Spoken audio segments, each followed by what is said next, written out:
going, and then But I'm thinking during the Yeah, I know. networking time. some. Oh, okay.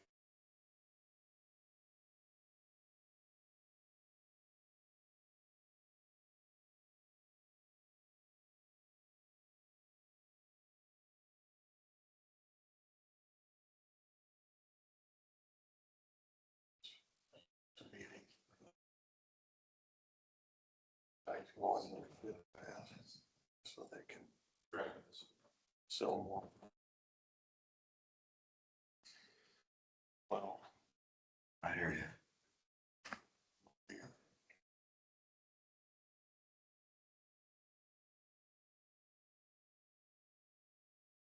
That guy that wants reciprocal elevator license. yeah, I'm like, why in the hell don't you just come down here and take the test? exactly. I don't even see why it had to It's be ridiculous. Yeah, Shouldn't even be talking about that. Just spend the $300 or what it is to take a test down here. I mean, how many states are reciprocal now? Indiana's electrical license is not reciprocal in Michigan. You gotta go take their damn test. I mean, I don't get it. All right.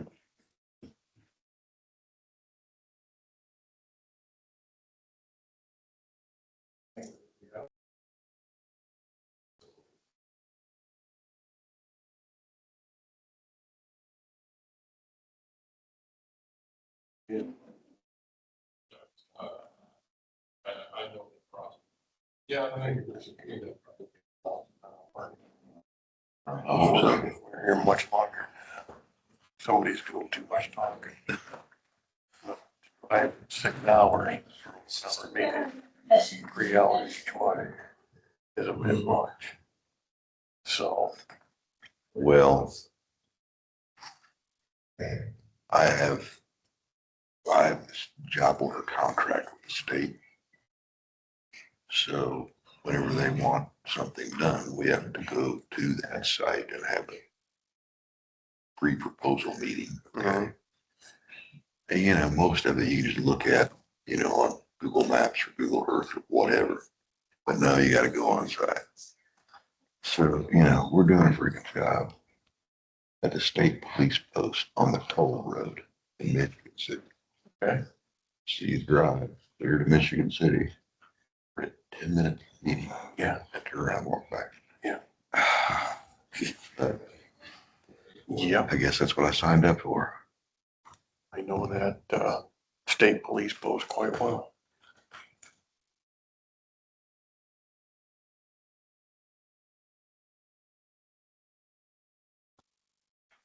Yeah, that's gotta be a good 3.5 hours. At least for you. 3.5 hours. Yeah, it's closer to 4. That's Yeah, all. yeah, cause my son lives in Valparaiso and it's exactly 1 hour from our house going west. So if you take 31, of course you can take 65 up and Yeah. around, that might cut a few minutes off, but it ain't gonna cut that much time. Paying attention right now. Where you live? Ranger, I know what it is. Osceola, Indiana, Yeah.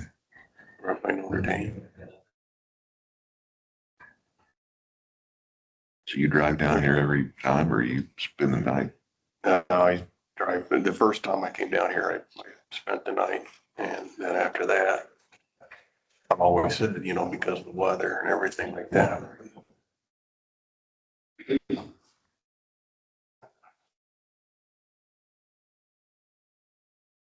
Good morning. Good, how are you? Too bad. Traffic downtown was horrible. Oh, yes. Yeah. Yep. Messed up. That's because they got everything under construction. Yeah.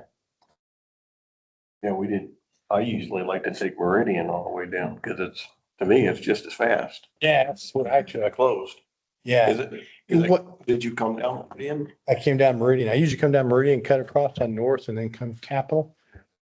It was open yesterday. Today? Yeah, because I was down here yesterday. Oh, Lord. It was open yesterday, so I went that way today. Yeah, it was not open. Jim, while you're getting set up there, can we, you know, I figured today's meeting's gonna be about an hour. If it's more than that, nobody's talking too much. To drive 6 hours, 3 hours down, 3 hours back, for 1 hour meeting. But we've got that stipulation, it's only supposed to be virtual, one time a quarter. Yeah. Is that something that we can discuss, or does it have to go through the Attorney General or what? I think we can discuss that if we need to. I mean, I can just see in the future that, it's gonna get less and less. Yeah. And, yeah, I sure don't want to abandon the commission I signed up for, et cetera. I understand. You're not much different. No. It took me 2.5 hours better today to get down. Yeah. Thanks, sir. Yeah, I mean, it's.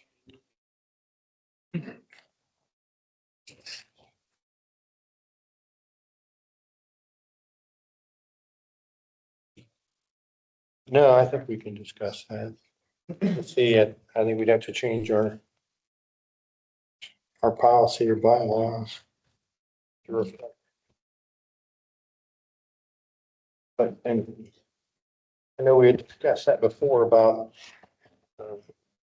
if there's anything on the agenda or not on the agenda to discuss. Because, this time we have one tabled variance. Right. And then we don't have any other variances here. I think I have a couple people that I want to speak about that. Yeah. The fact that they don't get to have their variances heard. Oh, good, Yeah, because what's it gonna be in a year? yeah, exactly. Yeah, because I had a couple people, they feel that they should have the ability to speak. And we've talked about that. Yeah, exactly. Ever since that got started, we asked about that. I'll bet you it goes a quarter, and next thing you know, they're gonna be calling up people for a commission again. I just don't see IDHS being able to pull it off. But I think that they denied a few things that were approved in the past and, Oh, yeah. and it's like, I think a couple meetings ago, I said that, saying that, there have been times like, cause I usually have to do a pre-meeting, a few days ahead of time. There's times that I hear some of the stuff and I'm like, yeah, I'd probably vote against that, and deny it. And then come here and there's someone talk and it's like, oh, okay, I get why you need to do that, I'll approve that, right? Be okay with it. Yeah, it'll be interesting. Yeah, so we'll see. I think there might be a couple of people that want to talk to that day if they show up. And I think Christina does. I think they should. Yeah, there were a couple other people that mentioned that to me yesterday, so we'll see if they show. Yeah. They were gonna try to be here, so. And I get it, Oh, yeah. Yeah, there's been multiple times that people have waited. Yeah, You read the variances while you're home, you think, well. Yeah, And then you hear, yeah, exactly. then you hear the horror story, the wedding venues are a biggie. Oh, yeah. About that they bought the property and they promised water. Yeah. That was 3 years ago. They got a variance for it, it definitely kind of now. The city's saying no water. Yeah, So, yeah, and they can't help that. Yeah. Yeah. yeah.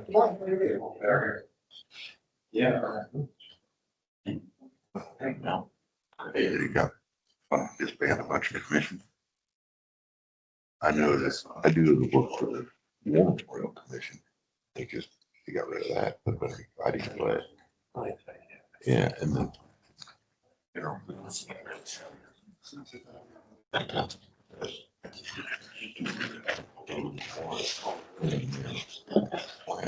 everything about it. Asked, they just kicked in the curb and said, no.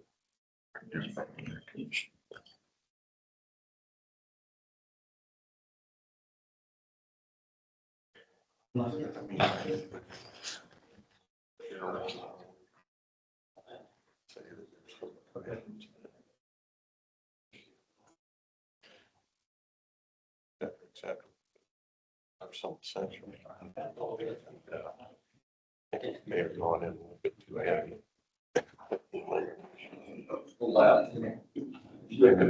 Yes.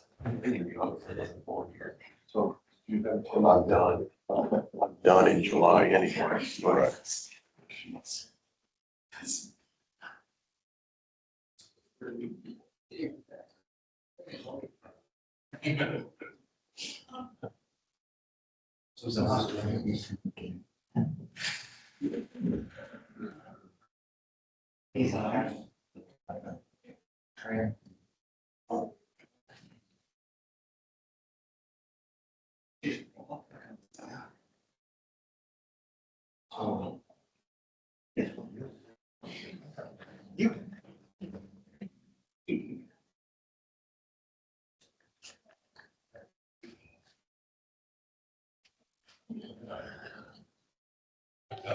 Jim, do you run into Mike Poppich much anymore or not really?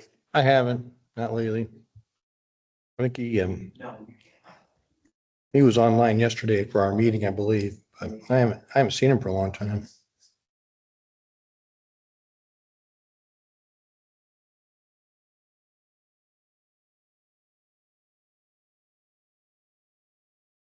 I'm a little bit late this morning and I walked off and left my phone laying on my countertop. And so I feel a little bit naked. Yes. Yeah, I understand. Oh, yeah. That's okay.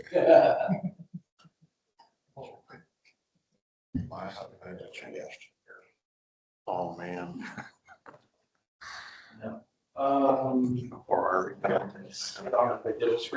leave this, I'd say it's unintentionally, but leave my business phone. And, Well,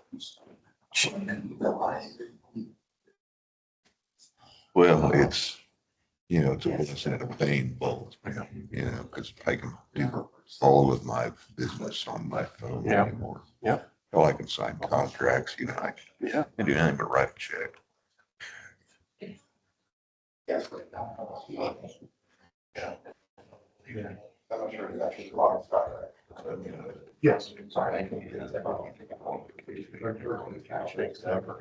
The blessing is you come back from vacation and you're not covered up. Yeah. Yeah.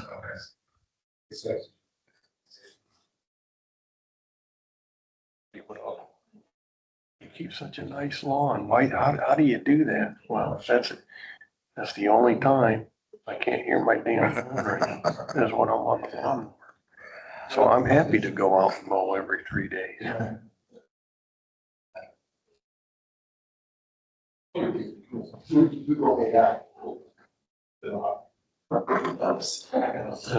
the people, your contractors or whatever, or vendors, whatever, that know they can go ahead and email you at night and they don't schedule it to be delivered in the morning or anything like that. And you get it and then you gotta read it. Right.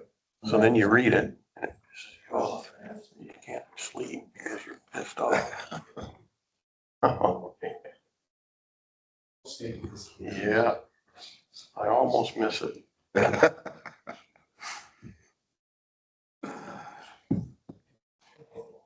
Well, I'm getting close to that now.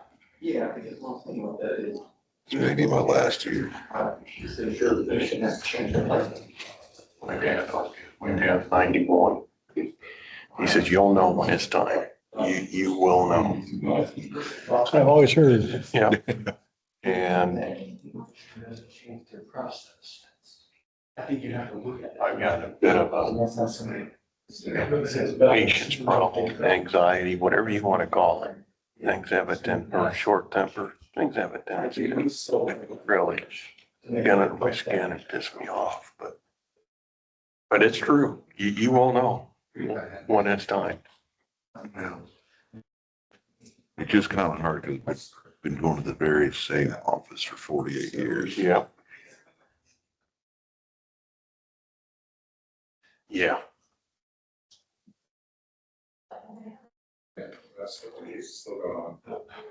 The first year and a half, so I get up at 5 o'clock every morning, ripping, roaring, ready to go. I mean, our people. Now it's been 3 years. And I still get up at that point in time. But I find it real easy just to turn around and go back to sleep for another hour, hour and a half. Not a bad deal.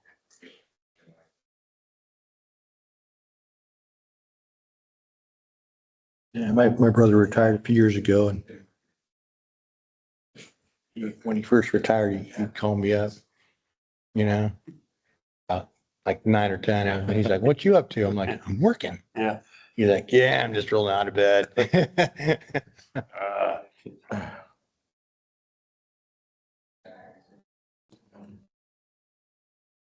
I don't know how that process would change.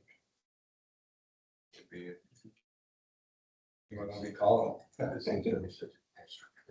Oh, yeah. Yeah.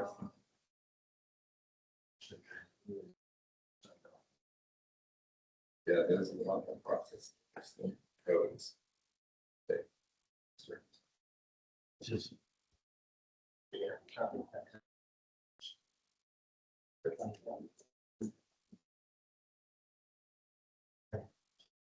Mhm.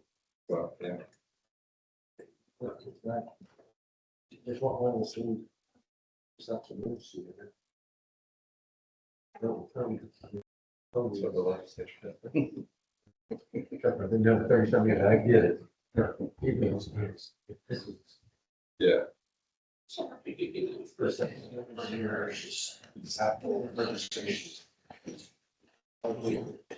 Yeah, I mean, they're fun with money.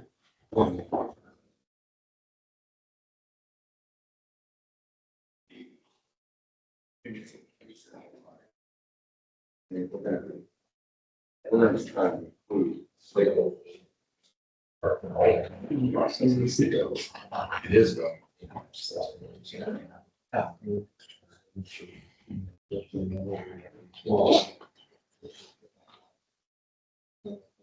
Sam, we can probably discuss that at new business at the end. See.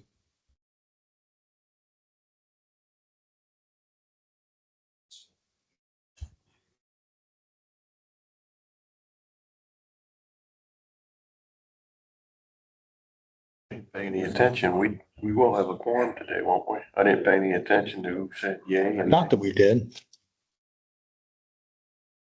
but with the traffic I know. right now. Well, there's. So there's 5 of us. We're good here. We just need to make sure we got a couple people online. Yeah. There are a couple people online, I'm pretty sure. So. Is everybody ready? Yep. Adam, I think we're ready. Sean, are we good? Yeah, so. Trevor? He's not here. And I'm gonna look online to see what we've got online.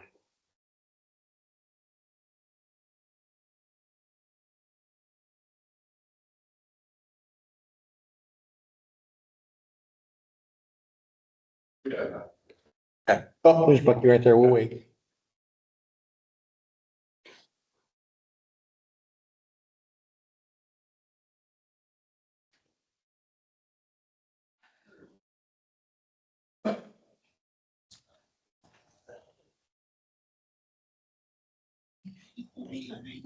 Sorry.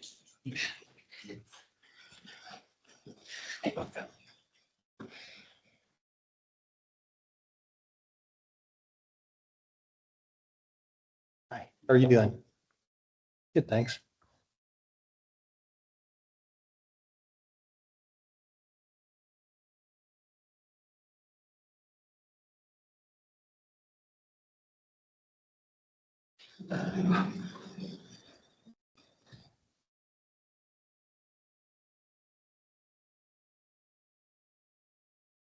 Okay, started. Well, it is June 2nd, 9:08 a.m. We will get started with the Fire Prevention and Building Safety Commission. Go ahead and take a roll call.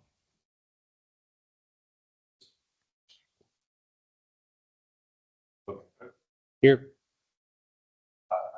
Present. Kimura, Present. Akio Lavalier, Yeah. Michael Paterino, Present. Kenny Slaughter, Here.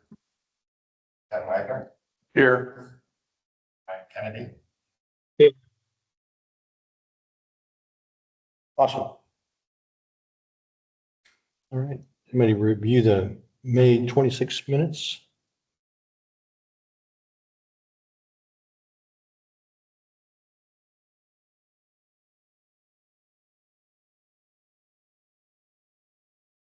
Uh, I reviewed it. I had no comments this time, so I can motion to approve the meeting minutes. The first and second? Yeah. Need to take a roll call? Yes. Yes. Jim Brown, Yes. Yes. Michael Paterino, Yes. Hank Slaughter, Yes. and Wagner. Yes.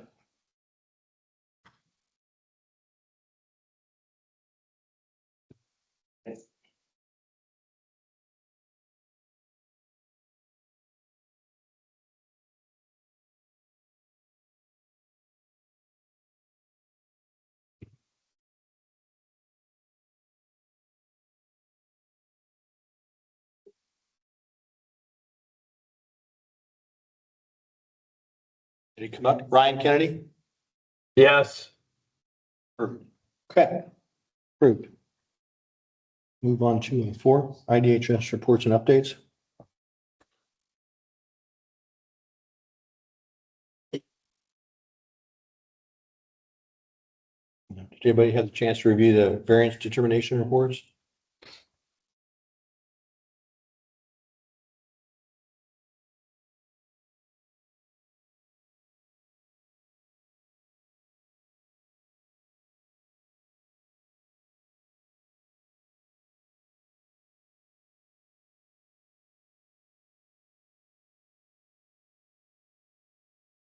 I didn't see them.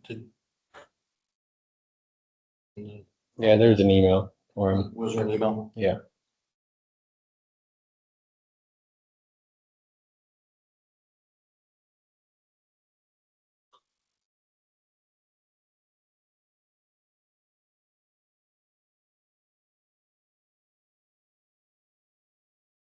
Just on that.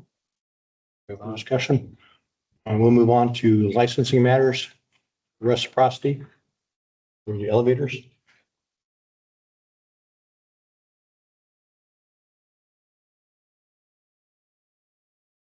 I know we started this last month.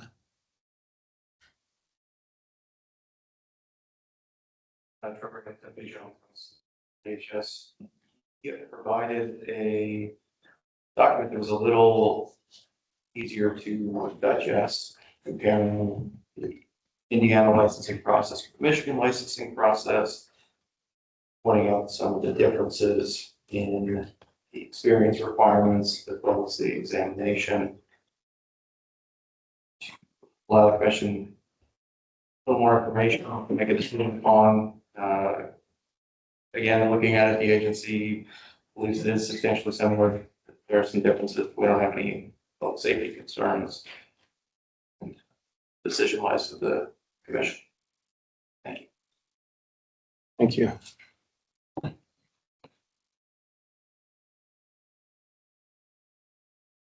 Are there any? Yes, sir.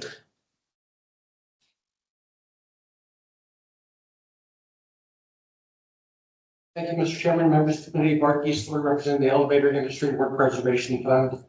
Just got a couple of quick points. The 160 questions that Indiana has, whenever we came up with that number, that was based on the 2 national programs. One is a union program, one is a non-union program to become an elevator mechanic. Both those, like I said, both those programs were 160 questions, and that's how, whenever we came up with the Indiana developing its own test, the 160 questions, came up with.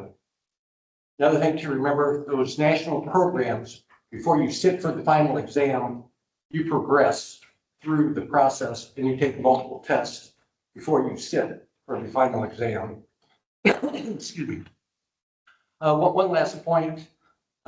We are not aware that Michigan grants Indiana reciprocity So I think that'd be another point of fairness. If we're going to allow reciprocity for Michigan, people coming in with their license, Indiana should get the same reciprocity with theirs, considering, I believe our standard was 160 questions is a higher threshold. That'd be glad to answer your questions. What's the difference in the content of the questions? Do you have a, When it's more than the 160 versus the 100, I think ours, I think there's a process by where we say 25% of the questions are code, 25% of the questions are various. Vision may be able to answer that a little bit better. That once again, it's, the test here is offered four times a year. So if somebody does have a license there, they do have the opportunity to take a test 4 times a year, as well as the temporary elevator mechanic that can be up to 180 days. Multiple rules.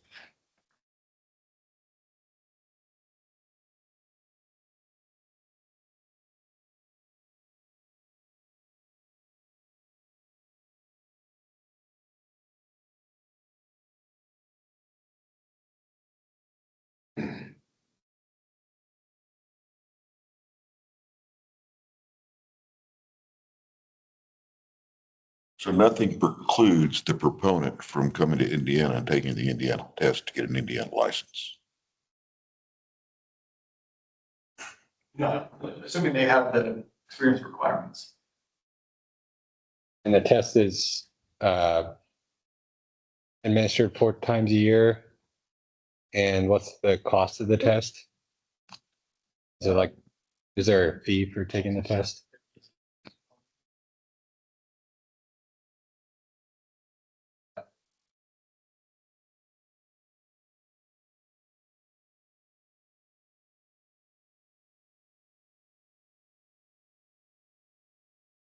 It's a $100 fee that covers the application and the examination.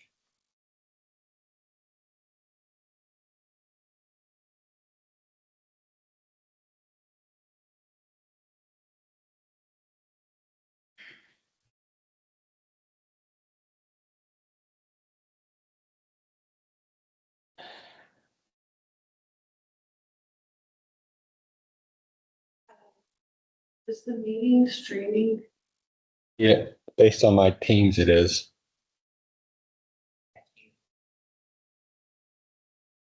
Sorry.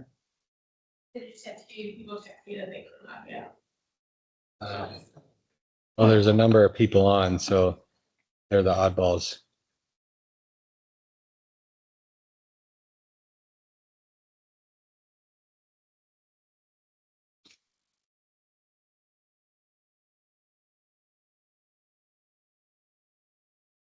Our fee's $149. Okay.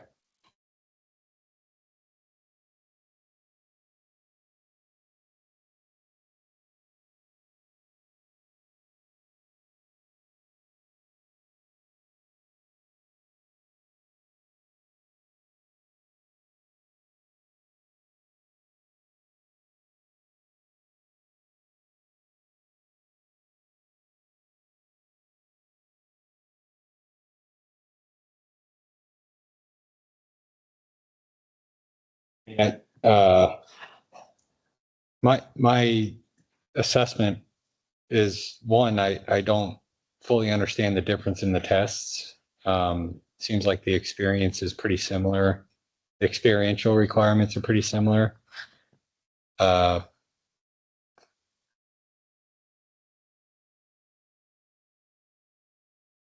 I guess my opinion is based on the engineer and architectural licensure, they have a standardized test that all candidates take throughout the nation. And so it's much easier to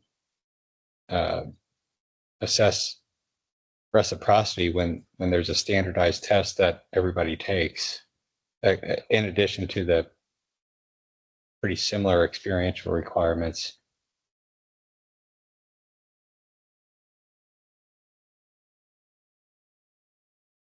So I guess the hang up is whether 160 questions versus 100 questions, is that is that assessing the same level of knowledge that we want to hold a standard to in Indiana? And I don't know the answer to that question without seeing the test.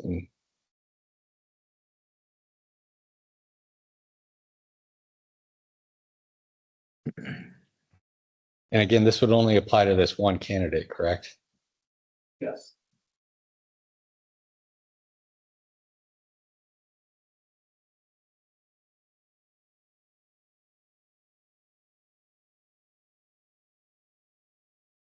Do we have any other Michigan reciprocity licenses that have been granted?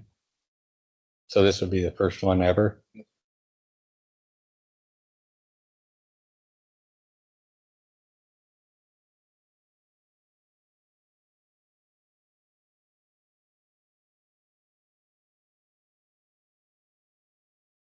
So in the past, people have probably just taken the test and got, if they wanted to work in Indiana, yeah.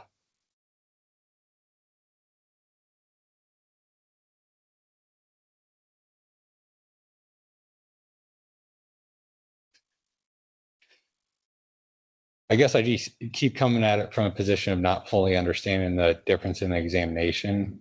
So I don't, personally, I don't feel comfortable providing reciprocity for making that decision. And the barrier to entry seems pretty low to get the local state license for it.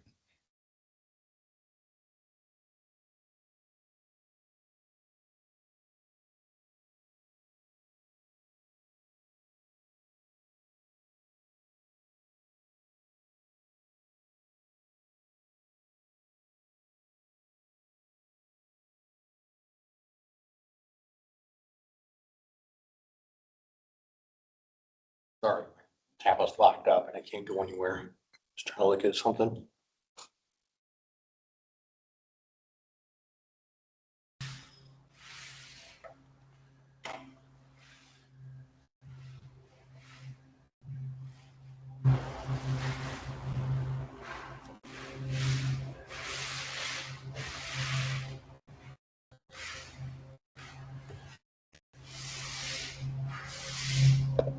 And again, your point of view is that the lead person for the elevator, is that correct? Yes, sorry. Laws section 8 for elevators, and use the first state of Indiana. I am a little concerned on their questions that they have for their exam, things like that. We've never had somebody with reciprocity. Been looking this over a lot, and they have 100 questions, we have 160. I do feel that our questions are probably more related to what needs to be done. Our questions also relate to the 2007 code book, which is the code year that we are currently under. With theirs, I don't know what year code book they're testing under. So I'd like to deny it, but that's up to you guys. Yeah,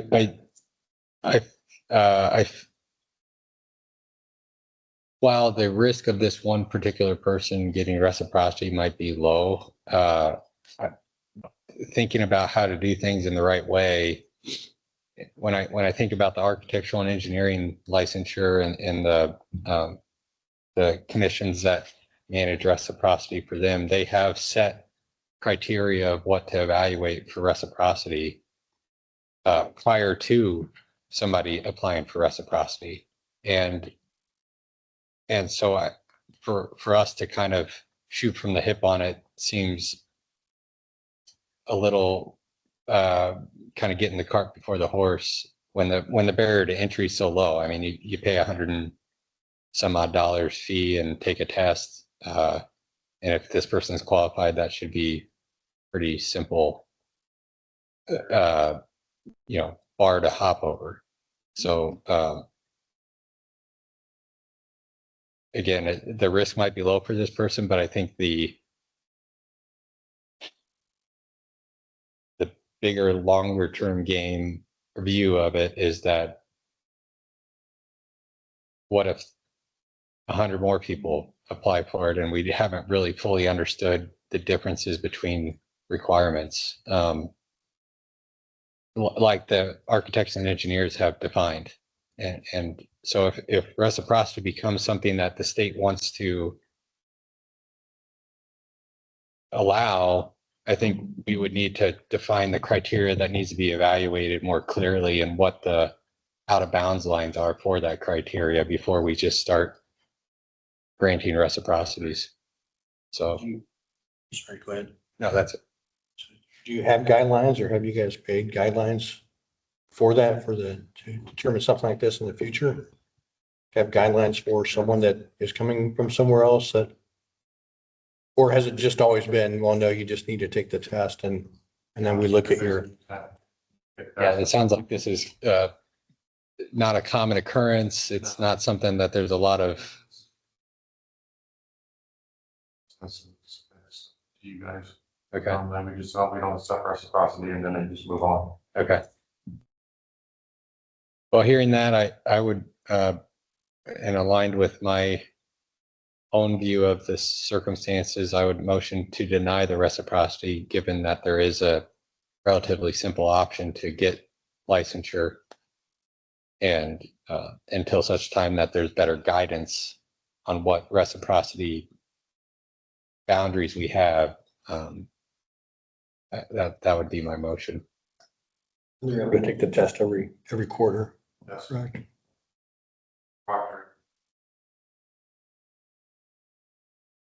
I'd second the motion. It's been a first and a second.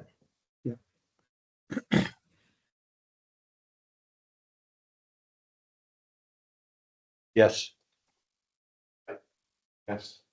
Jim Murrow, Yes. Bucky LaValle, Yes. Mike Paladino, yes. Lane Slaughter, Yes. Matt Wagner, Yes. Ryan Kennedy, Yes.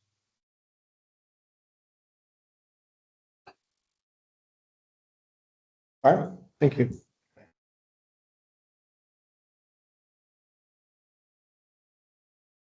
And thank you for putting that comparison together. That was helpful.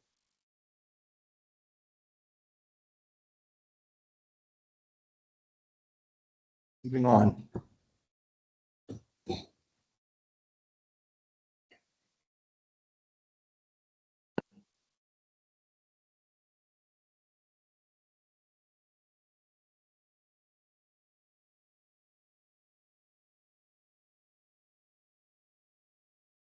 Moving on to rulemaking updates. Electrical Code Update Committee.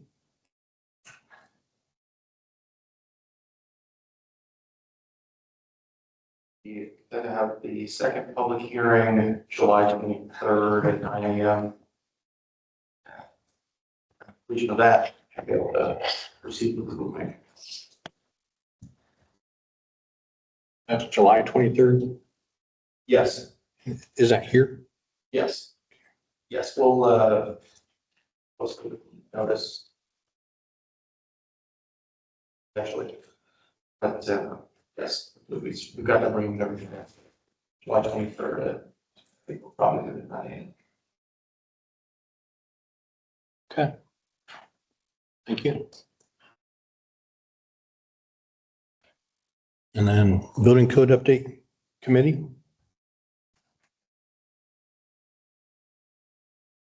Are we doing, I will take both, I guess we can do both building and fire code.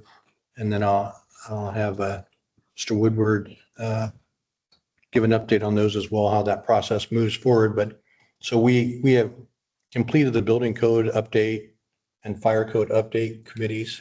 The two committees met again yesterday to go over those to make sure everything that we have is in there, was corrected. It's taken a little bit of time just to make sure that we got everything corrected and in the document itself. we feel that that was, that is a good product that we've come up with. And I know it was sent to, I believe it was sent to everybody for their perusal to take a look at. So we would like to have this committee vote on both the building code and the fire code and move these forward.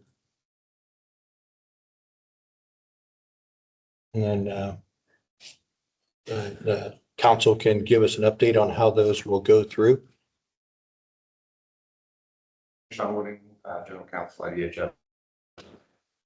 So hopefully you guys have reviewed and will be able to vote on the LSA documents today.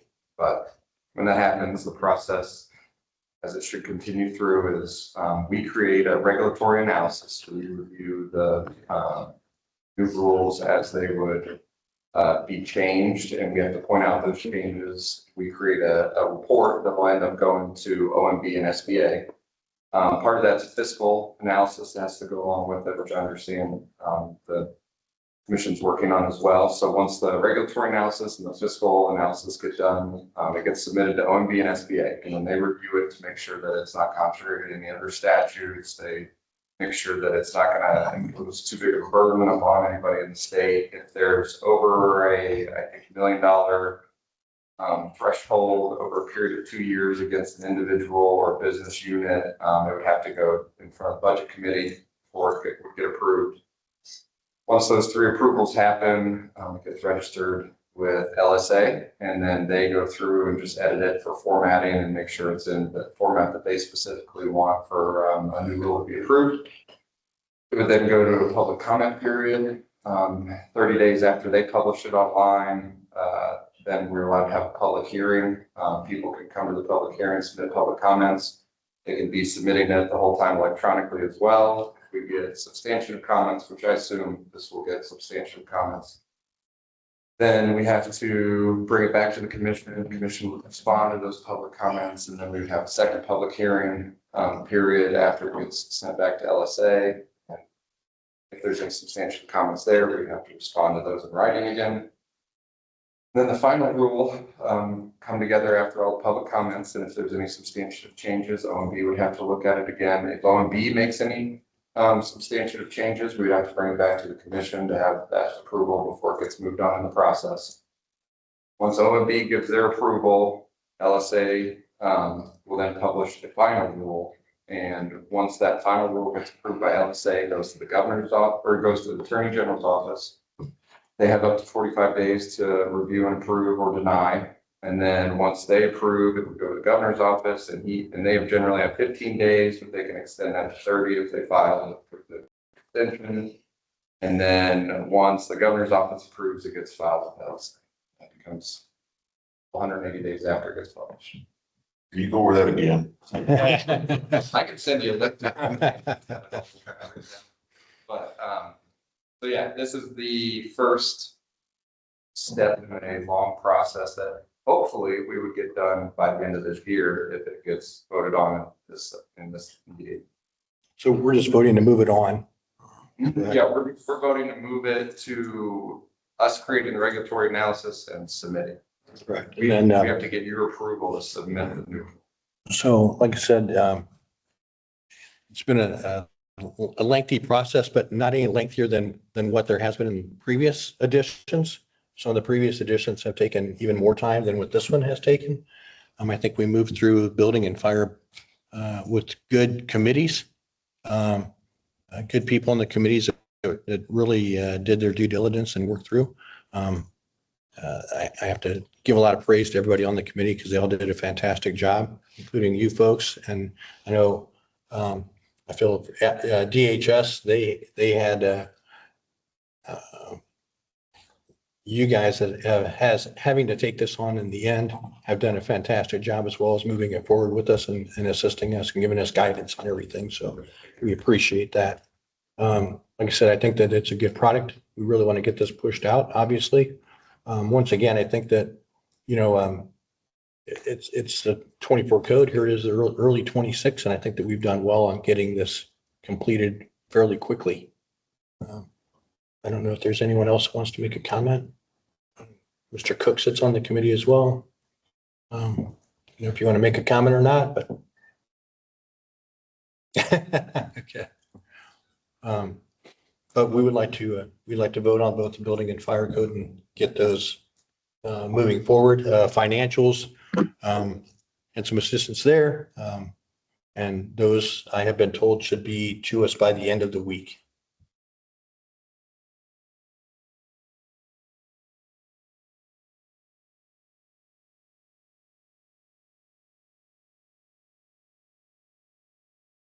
Now, we still have the opportunity to make comments on this LSA document before it moves forward, correct? Will there be two public comment times that we can make comments as well? Is that correct? I mean, so you specifically? Well, we are, Comment. we can, Comment at any point during the vote. say that again. So you can comment, I mean, you guys can discuss it now, but. Yeah. You can comment at any point during the public comment. So basically, from now, once you guys approve it, people can start sending in public comments. It opens up, I mean, when it gets published by LSA, it provides a email address and a physical address where people can start sending public comments. And then it'll provide a public hearing where public people can come speak and give their comments. We don't respond in the public hearing. It's just to take in comments and then respond in writing after the commission approves. Yeah, and I based on the electrical code process that we did, there was maybe a couple. I think there'll be a lot more. Well, true, but I'm saying the committee did great work. They're submitting it to the commission to review and carry forward. I'm not suggesting another option would be we could send it back to committee if we needed to, but that's not what I'm proposing. But we need not approve it wholesale. I can make a couple comments now that could be taken into consideration as revisions before we approve it as I commission. mean, in the end, it's the commission, not the subcommittees. Right. Right. If So, you want to make changes to what the subcommittee did, now would be the time. okay. So on that note, I do have very few items, but a couple items I'd like to bring up. The first one is, I'm sorry. So for you, Sean, so any of those, and we revisions, we have to take back to the committee, is that correct? no, Or, okay, I Yeah, just, so if he brings up a comment right now, everybody else on the commission agrees with it, you guys can vote on the LSA documents with these amendments. the first one is the definition of design professional, which is probably requires some input from you, Sean. It is.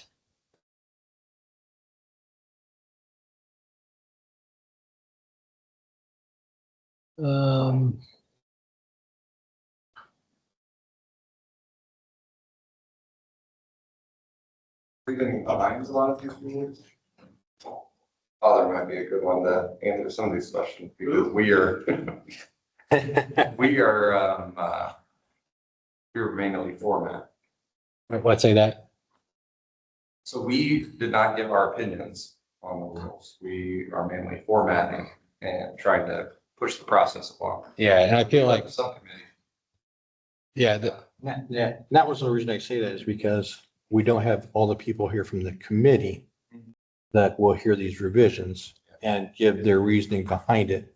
Because we had Mr. Hawkins and Ms. Wakefield, who were the ones who really, who really pushed forward with the design professional, as well as Mr. Cook, I believe, to push forward the design professional wording in that definition.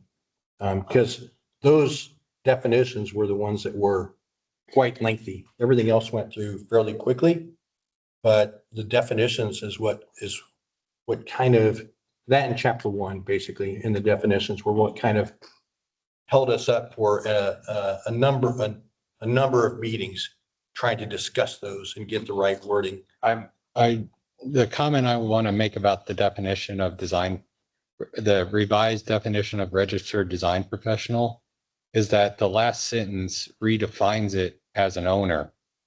which are the, I want to not define a registered design professional as somebody that's not a registered design professional. What number was that? I'm sorry. It's MM on page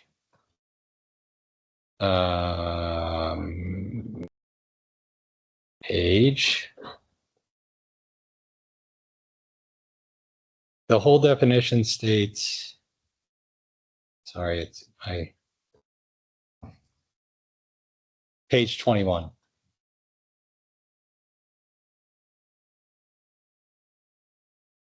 Intent of that definition is to take it right out of statute. Fine, again, Shelley she did the lion's share of this work on that particular thing in reading. The other thing that might be tying into this is how Plan View looks at the definition of a design professional from an agency standpoint. And I prefer to have Shelley weigh in. This is not to say that this is a direct, straight engineer, architect, design professional thing. This it's coming from statute. It's not like we're, Yeah, I know this definition on it reads, the new definition of registered design professional reads, registered design professional means an architect who is registered under IC 25-4 or professional engineer who is registered under IC 25-31. The last sentence says, if a registered design professional is not required by 675 IAC 12.6 or 675 IAC 15, then it means the owner. I think the intent of that is if state statute, if the new code says a design professional shall do this, and that conflicts with the requirements of state statute, that this is allowing that to be resolved. But I don't like redefining what a registered design professional is, because yeah. So They're not a design professional, no. the owner, the owner cannot become a design professional because a design professional is not required. So that's why I'm concerned about that definition. Yeah.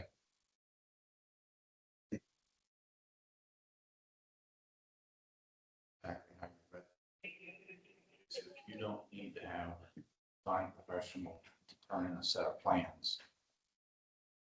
Then the owner is, from a plan review standpoint, design professional. Yeah. As I'm standing here, I'm not quite sure how we could reword it if we can. And I'm pretty sure you can rework it. The problem with that is even if the design professional is not required, in design professional work, they do structural modifications, the design professional is required. And now you're saying the owner can do those structural modifications without a structural engineer. That could be very tricky. I think this is the last sentence. If we could just strike the last sentence, I'm happy, or I'm more comfortable with it. Or if the intent is to make sure that people know that there might be some instances in the code that it requires a design professional when that conflicts with the state code, to have just a separate statement to that effect versus redefining what a design professional is. Shelley, are you online? Yes, I am online, and I'm looking back at my original submission, and it is not worded as such, so this was not my amendment. I think this was possibly someone else's.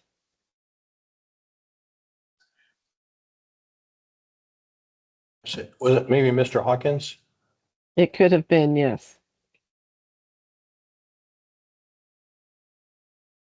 Because my original had basically referred it back to statute as to what was a registered design professional to keep it clean and simple. And referred it back to 2215-3.2. There is a definition there. So I'm not for sure. This could be Mr. Hawkins's amendment, which got approved.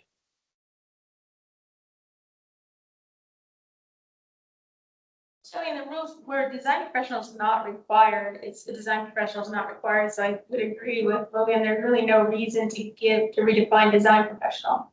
We say one's not required, we don't have to add them to the definition of design professional. Do you agree? I think John would agree too.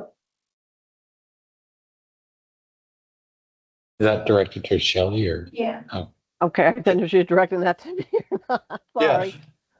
Shelley, you have all the GAR knowledge. I know you've been working on that pretty hard, trying to translate it. But when we don't require a design professional, the design professional is not required, therefore we don't have to redefine design professional to include an owner. When a Correct, we design don't. professional is not required. Statute's very clear and GIR both are very clear where there is a design professional is not required. It could be anybody doing those plans. So I would agree it does not need to say that the owner is a design professional. So may I propose we just strike that last sentence?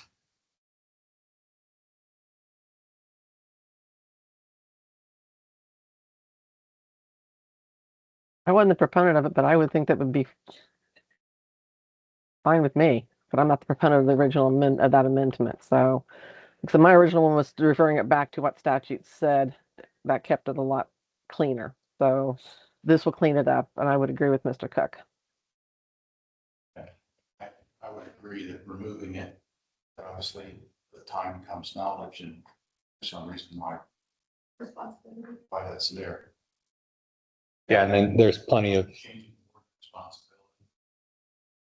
Got it. If that sentence doesn't need to be there to clean this up, so to remove it would be a good solution. yeah, and again, like if there's, what I'm trying to do is prevent the redefinition of a registered design professional accidentally. And if there is some other reason we need to state that when a design professional is not required, it's the owner, then let's do it in a different spot than the definition of a design professional.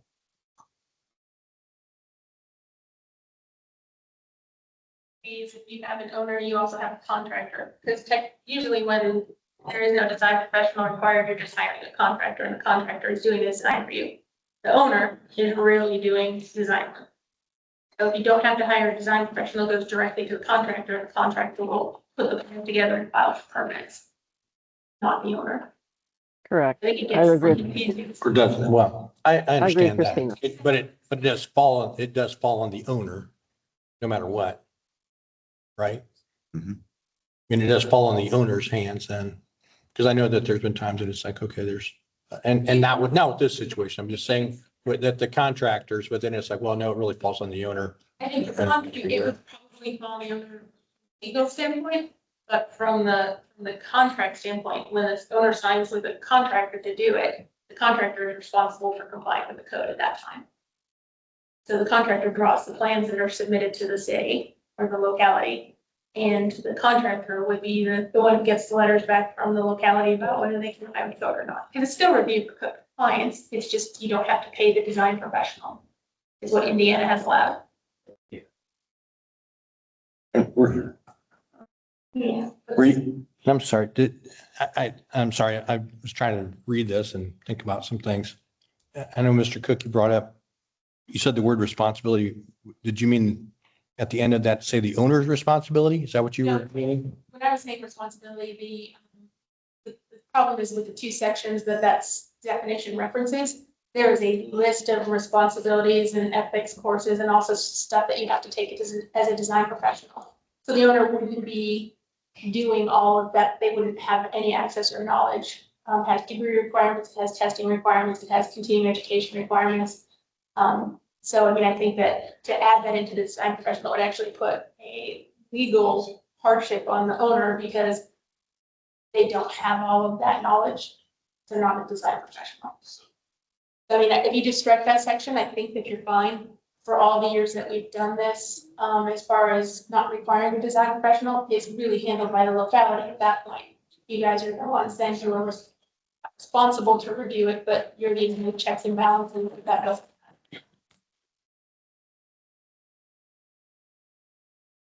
So Chairman, I don't know how you want to proceed, but I would like to, I understand. I was just hoping that it was Shelley's and not Mr. Hawkins, just so he could explain it, why he wrote it that way. yeah, Because I knew one of them did it, and I thought that they were just trying to follow the GAR when they did that.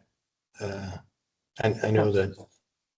That one did not follow the GAR, so I would Okay. say. But and if this you're good with it, definition is Shelley. in- I'm so good. The you're- definition is in both fire and building, so it would affect both fire code and the building code. This by striking that final line. I'm okay with that. Okay. So, yeah, so how would you like to administer that revision? So I would say that to make an amendment to.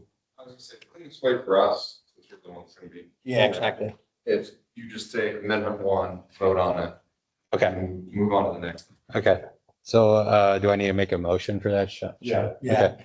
So I would make a motion for amendment 1 to that both which would affect both the fire and building code LSAs. Or do I need to have two different amendments? Okay. Okay, amendment 1, which is identical Both building and fire. pertaining to both the building and fire code, which would strike the Last sentence. last sentence of the proposed definition for registered design professional. Second. There's been a first and second. Yes. Yes. Yes. Dr. Lallier, Yes. Mike Patarino, Yes. Lane Slaughter. Yes. Ken Wagner. Yes.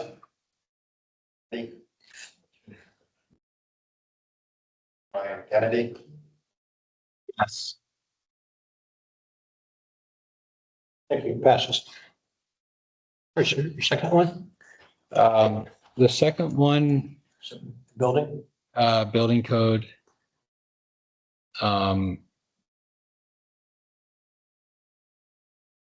The section 506.3.3, which is page, I don't know why this is 23. I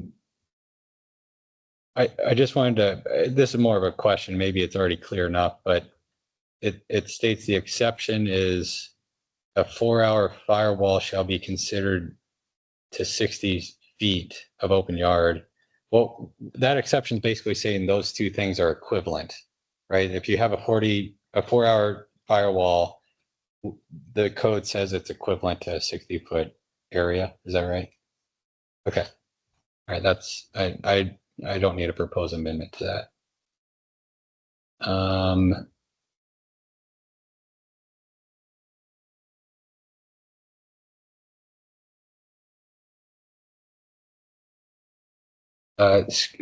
Sorry, scrolling back up to page 15, 113.7, the definition of repairs. I wanted to make sure that what was it discussed? Because we're referring to that we're inserting the International Existing Building Code into Chapter 34 of the IBC. And I know that there's talk about substantial structural damage in the International Existing Building Code.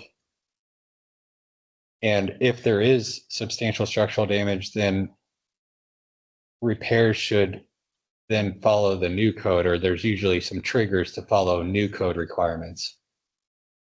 This definition would seemingly conflict with that if we didn't make modifications to the existing building code. So was that discussed in the committees, or what's that? the definition for repairs is repairs to any permanent systems may be made in accordance with the current rules of the commission for new construction or with applicable rules of the commission or its predecessor agencies in effect at the time of original installation. Mr. Cook, this is not a definition. This goes along with the section of 113, which is existing buildings, additions, alterations, new buildings. That is language that's currently in the general administrative rules.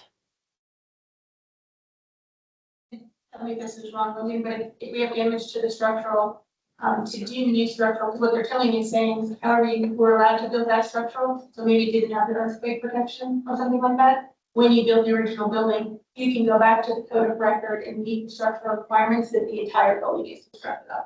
But we lost a portion of the building, you can choose either the new construction requirements, or if you can't do that because of the rest of the structure of the building, you don't have to overhaul the whole building, you can bring it back to its original structural requirements. Okay. Does that help? Yeah, that helps.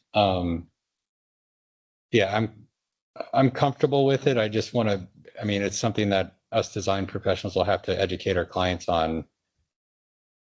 Yeah.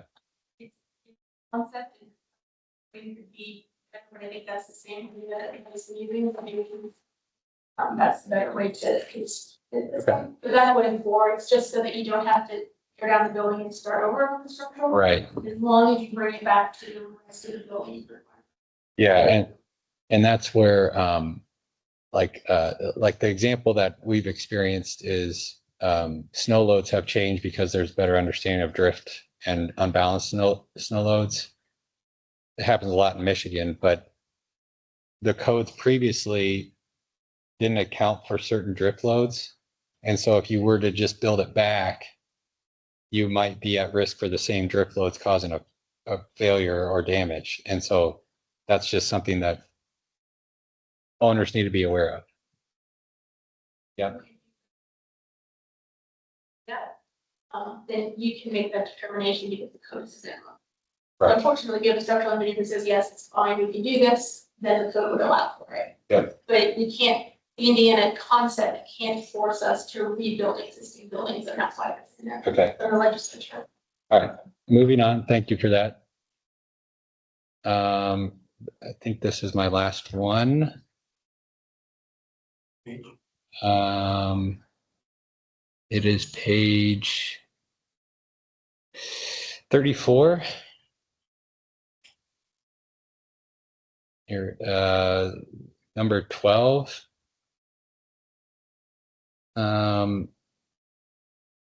This one is related to a chapter 34 structural evaluation. And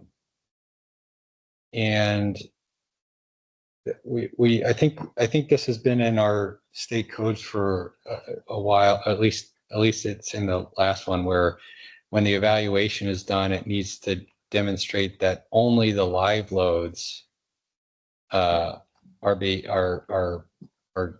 capable of being resisted by the building. Live loads carries the definition of that excludes snow and wind loads.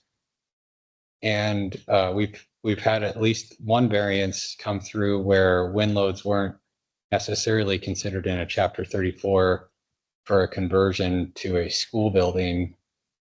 Oh yeah, that's right. And that was an important thing to look at, in my opinion. So you're right. And so when you have a conversion of a building from a lower risk category and importance factor to a higher risk category importance factor, there are wind loads and snow loads and earthquake loads, if we had those, that would be impacted by those evaluations.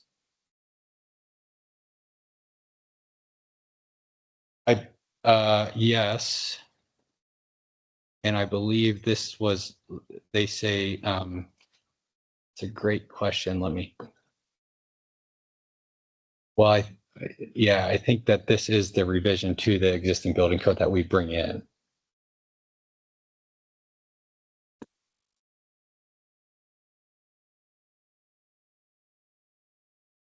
The revised, I gotta find it. Shelley, do you recall?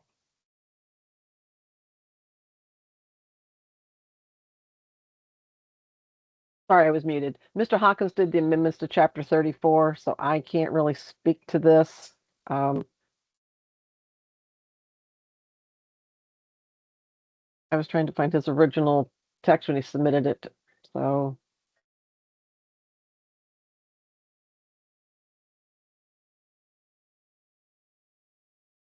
I don't know if John's on or not, but without looking specifically to kind of find what you're talking about within Mr. Cook.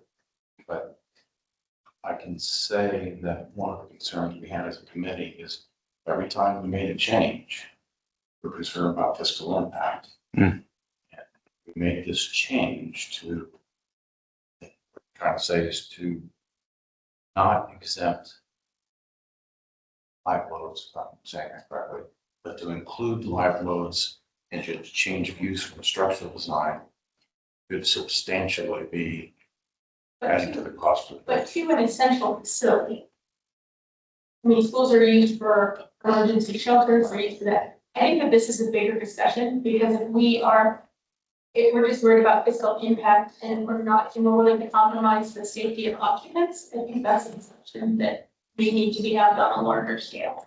Yeah, so the language that's used in the unamended existing building code says the analysis shall demonstrate that the building with the work completed is capable of resisting the loads specified in chapter 16. It makes no distinction of what type of load. So it's all encompassing.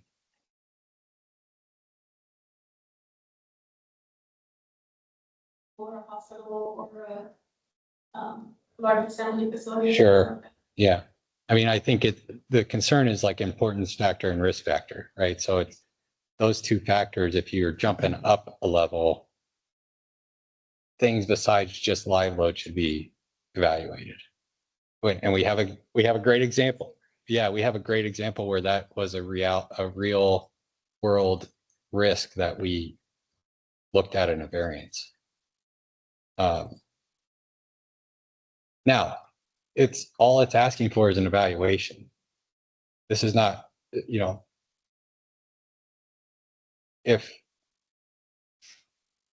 so cost impact wise, it's just evaluation. So cost impact, that's some challenges. We could spend basically hours just on this one topic, right? That's the challenges of putting a cost impact analysis together. I would say I'd be happy to take that back, and you obviously can write your own amendment. For one thing I was thinking about is some change of use situations here within the same category. Right, which would. So either way, I think when you're not going up, I think that would be. The existing building contains a lot of that. If Yeah. you go to a lesser category, then a lot of rules don't apply. Yeah. And the existing can remain. So the existing building code is far more sophisticated than people. Yeah. Which have a lot of laws. We want to keep that because. For a little bit of Indiana code history, what Christina just said, don't take as chapter 34 was a bad thing. I remember chapter 34 started off way back in the 80s. Ralph putting together the first Indiana change of use that went into the GAO. Model codes didn't have anything to do with change of use. Didn't really address that very well. I think maybe Boca started it. That's how Ralph got concepts. And over the years, now you have a new complete document of 100 and whatever pages. So what we're dealing with is Indiana's history of how we've developed extending use of existing buildings by allowing change of use and providing the scoring method to get it accomplished. Without John talking here, I think there is some validity to, just like some of the other amendments we've made, to maintain Indiana's history. Whether some of these can be abolished, I don't know. That's a longer discussion. Okay.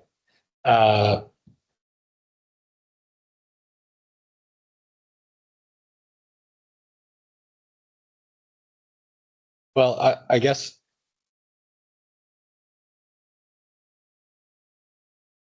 I mean, I'm willing to be denied an amendment, but I'll propose it and just see where the temperature of the room is. And if people want to deny it, that's fine. I'm happy to propose amendment 2 be to strike the word live from the number 12, or I don't know how to designate that.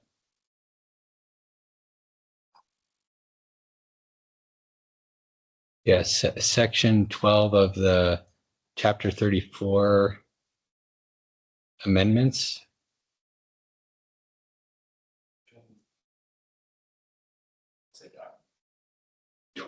20.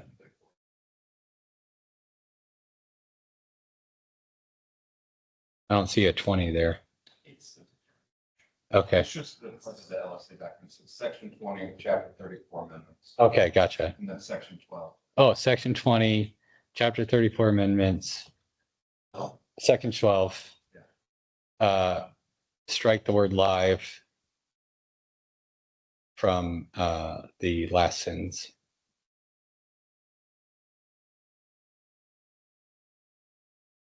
So it'll just say resisting minimum loads specified in chapter 16, is that correct? Yeah, it's not exclusive to other loads.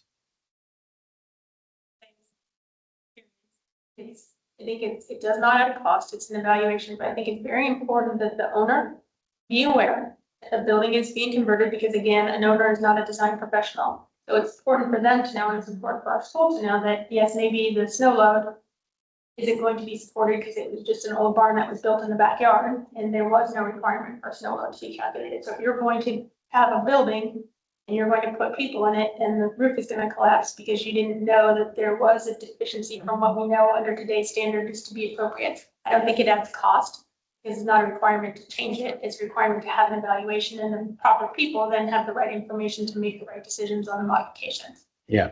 And again, with our variances on the buildings that often use the chapter 34, then at least the state can look at it and say, oh, you've got a snow load of 12. And I'm not a structural engineer, and none of us other engineers even want to dabble in that.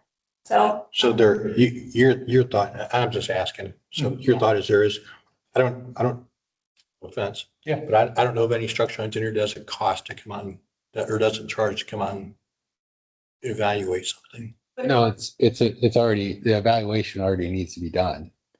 So it's,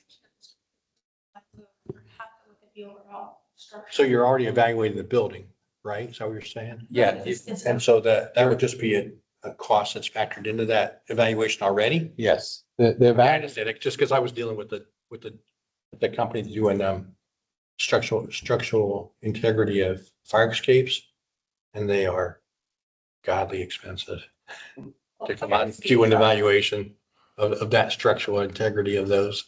Fire escapes are a whole different thing, because Well, I'm just, they're all rotted. So we have to take the responsibility to say that that fire escape is okay. There is a premium that's charged for that business. I bet your firm wouldn't do it. There's a huge risk associated with it because fire escapes fail a lot. So. that's why, because I've been dealing with somebody who's doing fire escapes, and they're structural engineers, and they're telling me, or I'm finding out how much that they actually charge. I don't even know. The existing fire escapes. Fucking like 2 of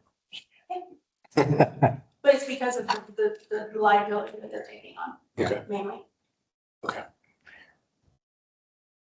But you would agree from a structural perspective, if you're evaluating a building, it's the 3. When you're evaluating a building anyways, it all comes into play for it. So if you were doing a structural evaluation, I think they're charging us, the firms that we're using are charging us between $2,000 and $5,000. I don't see that would significantly change, because actually the person who did our school one didn't charge any extra money.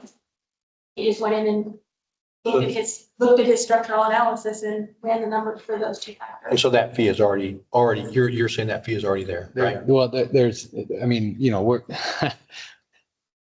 most of us engineers do a man-hour justification, right, for our fees. So yeah, there's probably some additional time to evaluate these additional loads, but you have a economies of scale there because you're already on site, you're already looking at it. You're already in the code book looking at live loads. All you need to do now is just look at these other couple loads, which is not no time, extra time, but you're already there doing it. And I'm just trying, yeah. because like, Yeah. any amendments that we made, whether it be Mr. Cook or myself or Mr. Hawkins or whoever, we included that in our amendment to say what the financial cost or analysis would be. So I'm just putting that in because we have someone that's now has to figure our cost. And we want to have that done after this meeting by the end of the week. So we have those figured in. But if you're saying that there is no cost to it, that's fantastic. Paying minimal. So what I'm saying, I guess, is if we're paying $2,000 to $5,000 for these evaluations, most of these buildings are small, so they're more closer to the 2,500 to 3,000 range. But that's all my ask was, because they're already paying for it.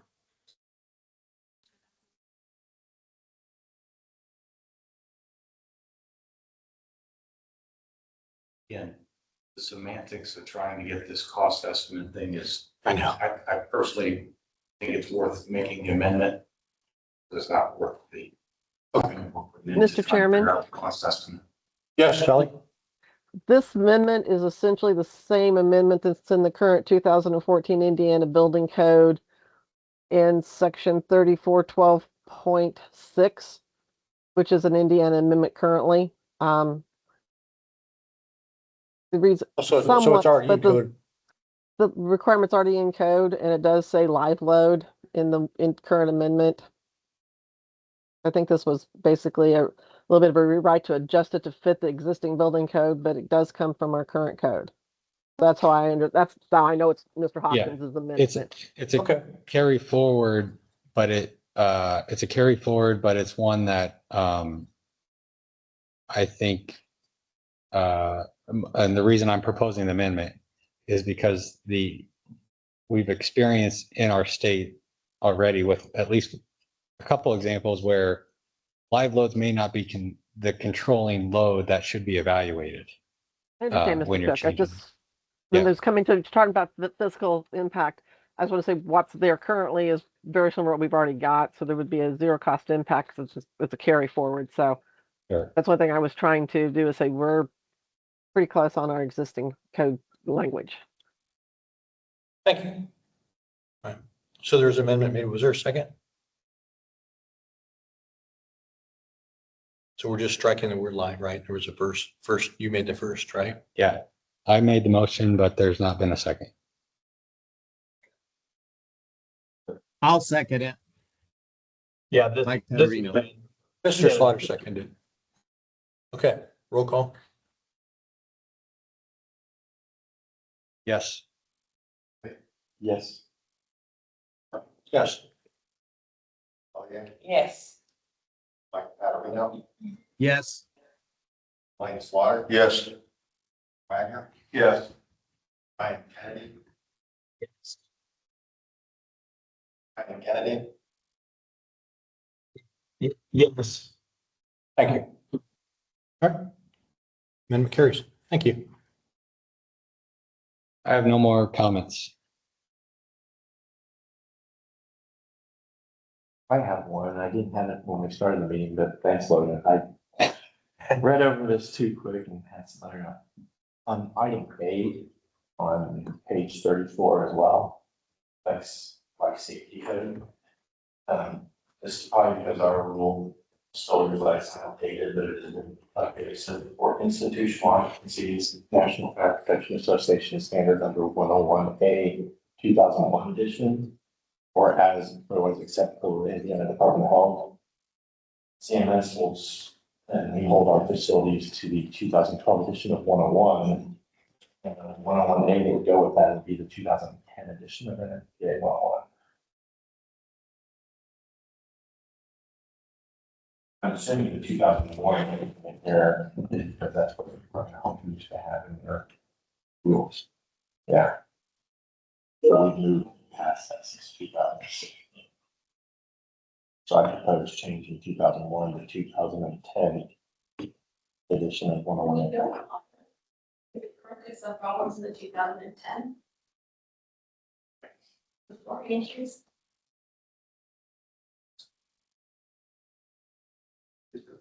But go higher than what we. Well, you don't use this for hospital. Yeah, you are ready for it. Use it for a foreign care facility.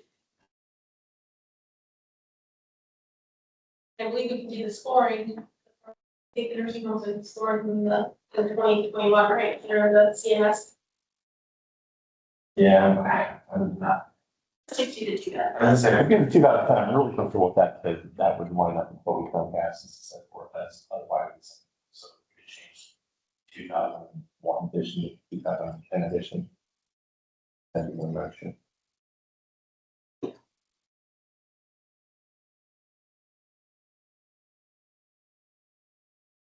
Okay, guys have that? That's your amendment to strike 2001 and insert 2010, correct? Any other discussion on that? Second? Is that a question? Or Yeah, we need a second. a second? Roll call, please. Yes. Yes. Yes. Yes. Mike Slaughter, Yes. yes. Kennedy, Yes. Passes. Thank you. Any further discussion?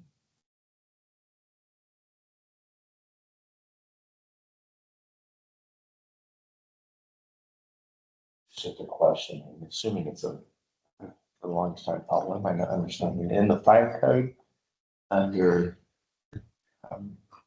page 2, 101.5.1, it says construction projects for which design and leases is required to be obtained as read out. Is that a legal term, or is it supposed to be set out, or is it just a?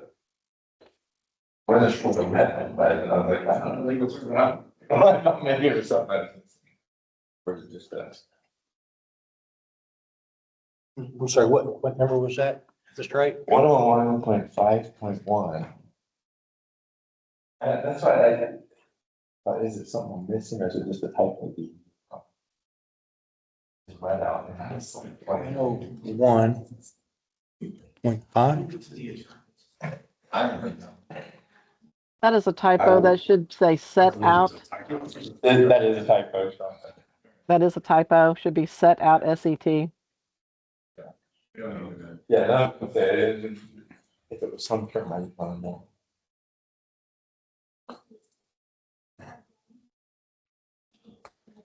Do you need a amendment for that typo? Yeah. Fine. It's a typo. Okay. Yeah, just make sure that we get that noted. Yeah. It's a typo and that it gets. Yeah. Okay. Mr. Chairman, I found a couple other typos, but they're not in section 1. They're in someplace else in the code. So I'll get them to staff because Thank you.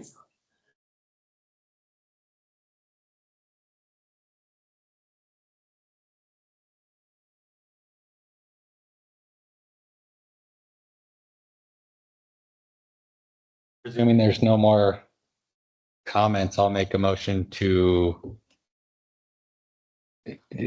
so for the building code LSA document, I make a motion to approve with amendments passed.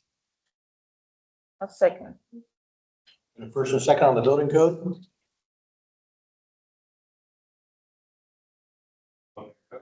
Yes. Yes. Yes. Yes. Mike Patarino. Mike Patarino, Yes. Mike Slaughter, Yes. Matt Wagner, Yes. Kennedy. Yes.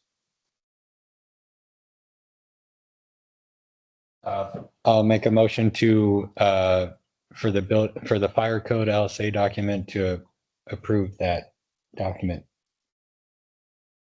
with amendments. Second.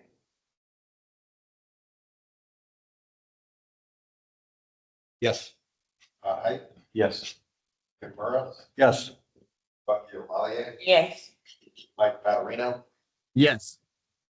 Lane Swatter. Yes. Yes. Andy. And Kennedy. Yes.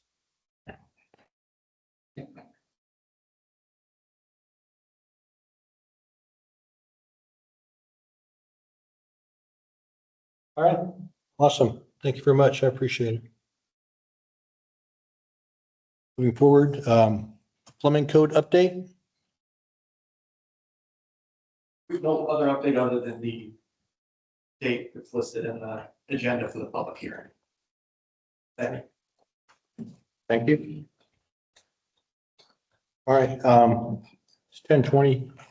I know we only have one variance and a few other things to discuss.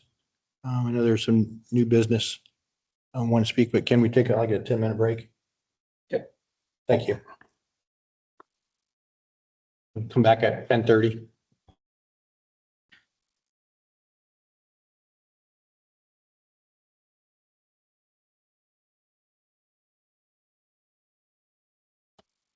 Thank you. I appreciate it. Congratulations. Yeah. That Yeah, finally. No, that's a great. Work with everybody on the committees.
It's 10:31.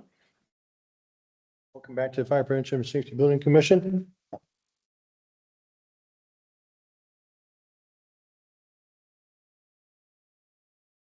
We are moving on to variances. We have one tabled variance, 260358 Valparaiso Partners, Valparaiso.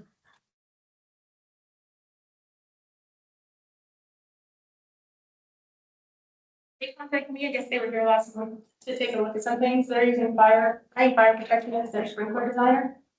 We've looked at the facility, and looked at their tracking roofs.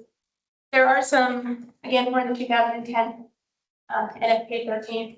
The 2025 gives us a few more options on performance design for sprinklers. When we look at that space, what we're looking at is what are we trying to actually achieve with the sprinklers? So the section that it's to is fine. It's a difficult section to apply to because we're not thinking about smaller tractable roofs. We have things called skylights and ceiling pockets. Ceiling pockets are a little bit smaller usually. They're around 1,000 square foot maximum with 1,000 cubic foot maximum. So it's a foot deep. So this one is a little bit deeper than this, but we can use some of the same concepts that are in there. So what I'd like to do is add a condition to the variance that a performance design of the sprinkler system will be provided for the rooftop construction to limit the areas of unprotected rooftop structure and submitted to the state for design release and stamped by a fire protection engineer as the design professional of record. We're going to work with Ryan Fire Protection to come up with a design. You can't see my little picture here. Essentially what's going to happen is we're going to use dry sidewalls, which is just a sprinkler that gives us a portion of the sprinkler system that's allowed to be unheated. So if this roof is open and the temperatures go down, we have those sprinklers there. We can reach 16 feet throw, which gives us about a 7 by 34 area that we'd call like a shadow area. The way that the 16-foot throw is developed is we essentially put the sidewall on the wall and then we put square foot buckets on the floor. So to get to the design density, and this is light hazard, basically when the sprinkler is activated at the lowest pressure, it will fill up those buckets to 0.1 gallons per square foot. So each of those over the minute the sprinkler operates will give you the 0.1 gallons in that bucket. When the first sprinkler operates, we actually have a different design throw pattern. We're calculating 1,500 square feet. So when the first head operates, our pressure is much higher. And we can look at that in the design calculations when we work with the sprinkler contractor to get this laid out. So that we're actually, even though we have this line area per code from a performance standpoint, when that first throw happens, we're not throwing it 16 feet, we're probably throwing it the full 24 feet. We may not exactly hit 0.1, but we'll probably be at least 0.05. So at least we'll actually pre-wet it. The additional things that this has is the ability, I know they talked about automatically open the roof alarm, fire alarm. That's actually the opposite of what we want to do. We want it to stay closed. We just want the sprinklers to operate. There is a switch to open and close the roof on the wall, and it is backed up by UPS. So when the fire department gets there, if they determine they need to open the roof, then they can open the roof from that spot there to allow for that to happen. So it's kind of like a giant vent that they'll also be providing to clear out the smoke after a fire. But I think we can get really, really close, and adding that as a different alternate, along with everything else that we've got going on up there, would kind of meet the intent of the code to provide a fully sprinklered building, given the fact that there's just no way to have that feature and have sprinklers under it. And when we calculate, the other thing that we do is the sprinkler code requires sprinklers be within 3 foot of the ceiling. The tallest peak of this is 3'11". Most of it's down to, and it's a stacked thing, so at the very tallest at the end, it's 3'11". At the very other end, it's 2 feet. So when we take an overall average, we are less than the 36 inches when we do an across the board thing to reach those sprinklers. So what we calculate is the sprinkler code says we can't significantly delay the operation time. So we look at a fire dynamics calculation and we run the smoke model. That 1,000 cubic feet is kind of represented overall with that. So we're not delaying the operation of those sprinklers by more than, without running all of the calculations, just from the ones we've done in the past, you're probably talking about 10, 15 seconds maybe. You're going to allow for extra fire growth before those operate. And in the whole scheme of the fire growth thing, we're not operating the sprinklers until 75 to 100 seconds into a medium growth fire. But it's a event space, so fuel load is low. So I think that will be fine with being below the medium growth fire in this. So it's just kind of just a sciencey approach to allowing them to have that operating roof without having the sprinkler protection under it. It is technically a violation of NFPA 13, just because it doesn't meet any of what NFPA 13 has anticipated for what you're going to have on a roof design. And we don't have sprinklers under the Conseco or the Lucas Oil Stadium retractable roof. And there's a variance for those big stadiums to not have ceiling sprinklers at the roof lines because we'll never get them to operate anyways. But most of our retractable roofs are in that situation where we have extraordinarily large volumes. So it just doesn't anticipate that in 13, but does allow for you, and it's just better written in the 2025, but the 2010 still does contain that language to meet the intent of the design through alternate methods. And that's what we're asking for here. So, Sorry, go ahead. I was just gonna ask, did you upload any of those designs? I didn't. I did not see anything. I did not see anything. No, they actually called me last night. Melissa was going to do it, but she's going on vacation. So I just did it all last night. Just seeing it. But it's something that we do on a regular basis for these type of facilities. A lot of our strange offset atriums, we use that method without a variance because it allows you to do that without a variance when you're just talking about strange atrium configurations and that kind of stuff. We just don't have anything in NFPA 13 that specifically addresses a tiny little retractable roof that's only. I just didn't, I just didn't see anything as far as a design and any kind of report for that design that you. What we did in those condition Okay. Was just make sure that that it says on there that we would send a plan review as part of the sprinkler design, all of the information that's required for an alternate design. What was the specific language of your proposed condition? Okay. Yeah, could I read it? Thanks, smarter about that. At the end.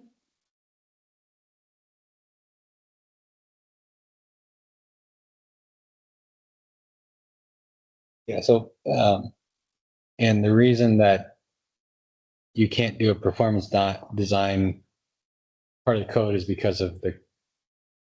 If you run 2025 options for us to take creative liberties with our design. 2010 has some language for that. It's just not, I can't really say that this exact one would comply because it's talking about, it's not talking about a retractable roof.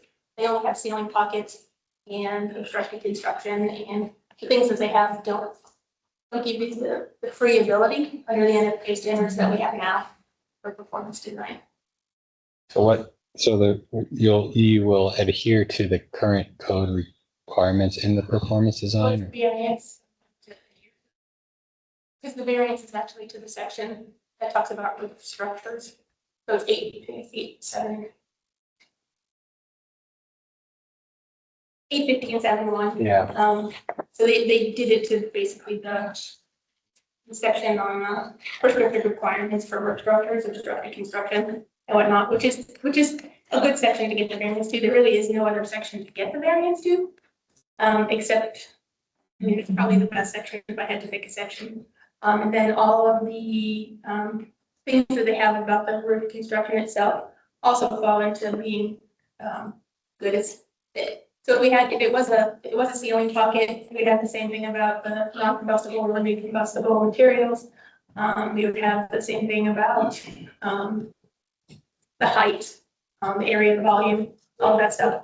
So what we're doing is using that as a basis of the performance design and then modifying it based on the actual architecture and geometry of the structure and the actual design calculations of the structure. So to get to specifically, I want to add in to your condition what standard or performance design is going to meet. I mean, it gets complicated because the whole building has a 2010 render system already. We're just modifying the upper floor level, but we can use the 2025 version. I just don't think it really matters because they've already applied for a variance. Yeah, I think I'd be comfortable with a performance design as long as we specify like what criteria your performance is going to. Okay.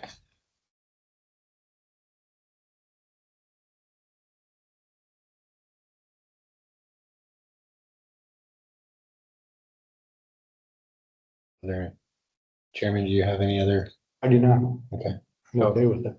All right, so motion to approve the variance with the following condition. Performance design of sprinkler system will be provided to meet the criteria of NFPA 13/2010 for the rooftop construction to limit areas of unprotected rooftop structure and submitted to the state for design release, stamped by a fire protection engineer as the design professional of record.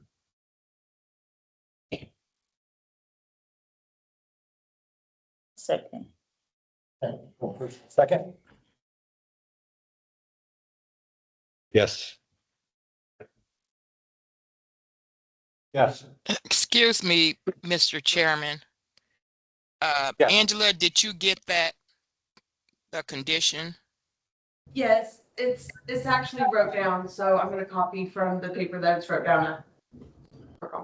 Okay, I thought Commissioner Cook added something else. Okay.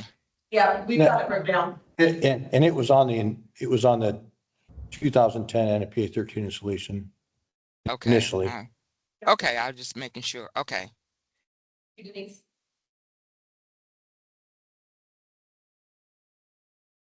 Made it through part of the, Chairman, Bucky O'Laughlin, Yes. Mike Matarina, Yes. Lane Swatter. Yes. Yes.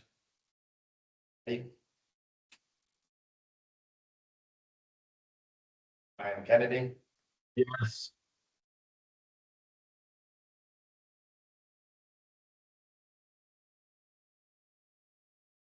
all right. Thank you. Thank you. Those are all of our variances.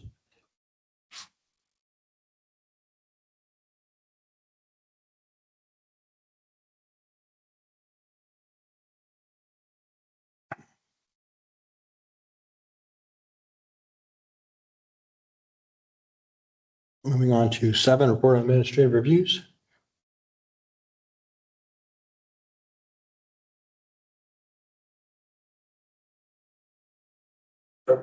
Just, we don't have any further updates. Both of those are ongoing, permitting process. Thank you. I know that there was some discussion from Mr. Wagner, correct? Reference just, I know we kind of discussed with the meetings going forward, if there's anything on the agenda of how, if there's nothing on the agenda and or very minimal, if I know, like Mr. Wagner has a 3-hour drive, how we can still meet quorum if need be. So the, how many do we need in person? I forget exactly. Is it 5? 4 in person and 7. Okay. So as long as we have 4 in person, we're good for our meetings in the future. And we can make a determination on, I think that we discussed that as well, Mr. Cook, at a previous meeting, that if there was nothing on the agenda, how we would deal with that, just say if we were not going to attend a meeting because there was no real items. Yeah. I don't know if we would have that, but I mean, obviously we had the documents today that we needed to vote on and a tabled variance. I don't know if we would have a meeting in the future, would have no variances at all, and no reports to give. I would take, I mean, I guess, given the circumstances of the commission being dissolved as next year, I keep, though we still have certain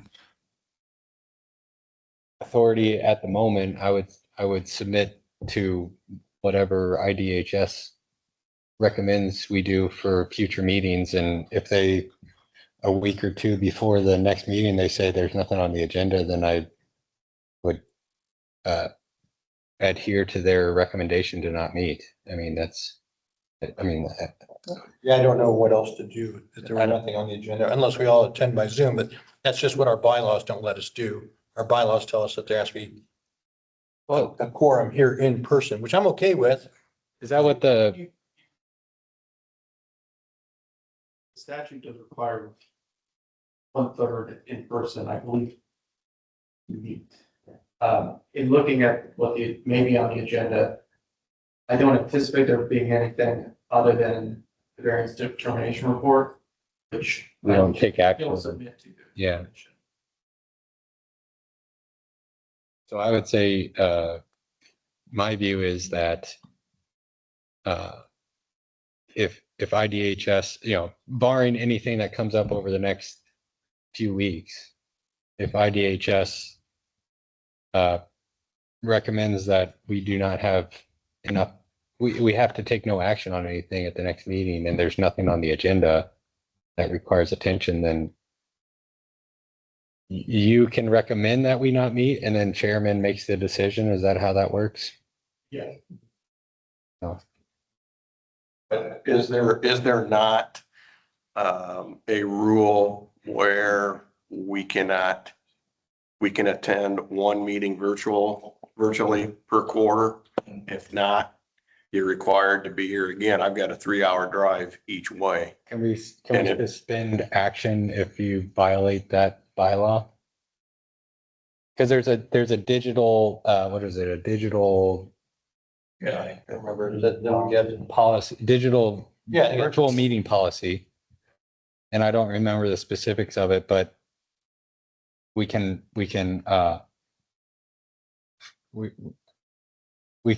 kind of not take any action on disciplinary sections of that. In essence, allowing it to occur given the circumstances.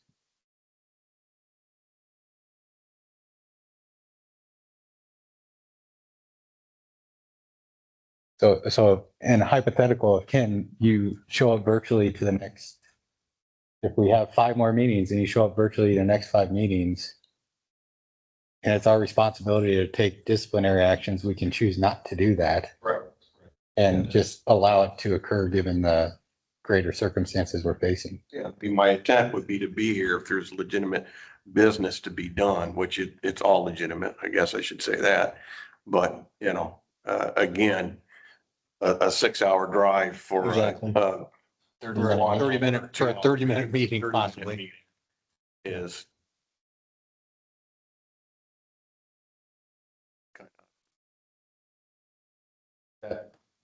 A reasonable approach.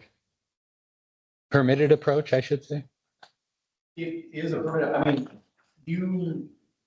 the commission does not need to meet every month. The statutory requirement, I believe, is once per quarter. So if there's nothing on the agenda for the next meeting, which it doesn't appear to be other than presentation of the variance determination report, I believe the chairman has the discretion to make the decision that there may not be a meeting in July. So at our free meeting that we have, if you let me know that there's nothing on the agenda for us, and we can call it the meeting at that time to say that there will be no meeting for the fourth coming month. And then, if there were a reason to have a meeting, would we then be able to forego the quarterly in person for someone? So that they wouldn't have to, that they could still attend by Zoom rather than having to drive 6 hours to get here. Right. Okay.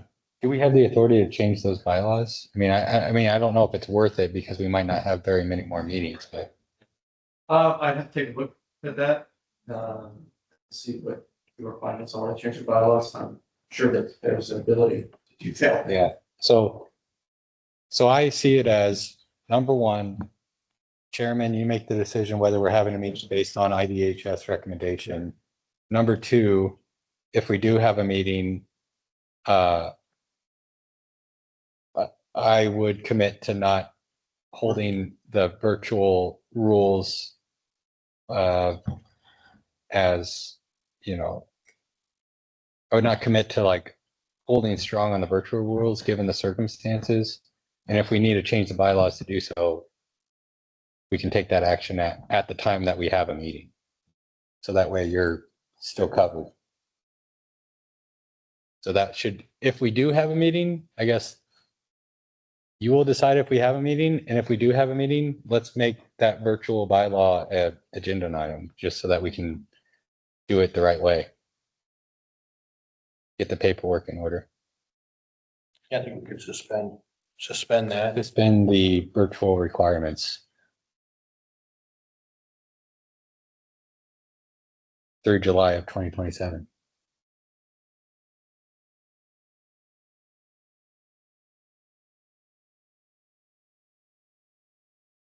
I'm just looking now at the policy that each member of the commission must attend physically at least 4 of the meetings of the commission held in a calendar year.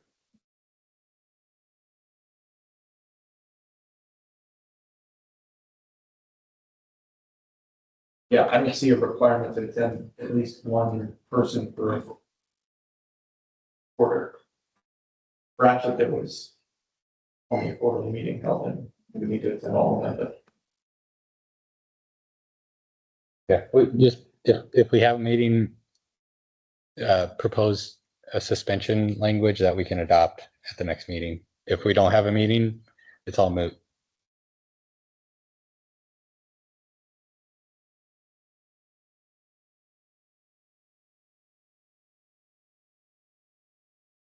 You said there is a requirement for us to meet though. Once a Quarterly, quarter. So we're good for the first and second quarter. Yeah, exactly. Yeah.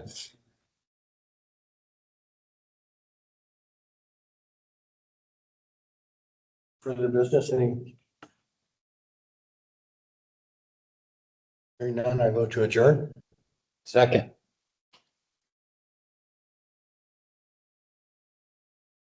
Yes. Yes. Ken Brown, Yes. Bucky Uvalde, Yes. Mike Caterina, Yes. Lane Slaughter. Yes. Ken Wagner, Yes. Mike Kennedy. Yes. Thank you.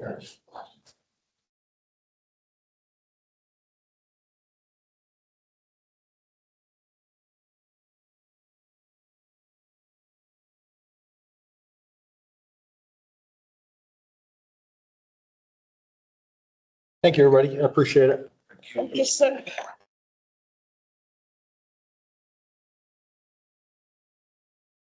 Thank you, Mr. Chairman. Bye.